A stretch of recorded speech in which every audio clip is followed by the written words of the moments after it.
Hey, what is up, YouTube? So I wanted to show you my latest modification. About a week ago, I came out to the Evo to get my sunglasses, and I noticed the key fob didn't work.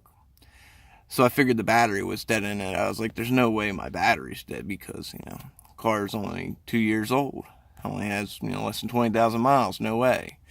So use the key to open the door, and of course everything's dead.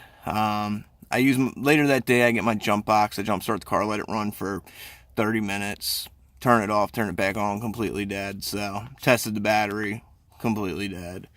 At that point, I was like, you know what? Let me just replace the battery. So I go on the forums, see what everybody recommends. Everybody was saying, go with the Optima Red Top. Go with the Optima Red Top. I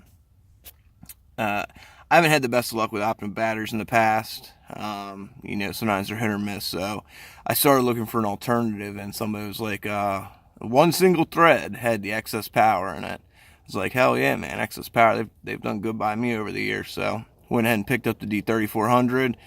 It fits right in there. The only thing that does not fit is the battery tie down. It's like a freaking couple millimeters too small. So I'm just gonna go get one of the ones from Advance Auto or whatever. So that's it, guys. Everything else with the Evo is going good. Now this might give me the inspiration to put a system in here. Who knows? So, all right, guys, you know what to do. Like, share, favorite, hit that subscribe button. Questions, comments, throw them in the section below. Be safe out there, and I will see you on the next one. Thanks for watching.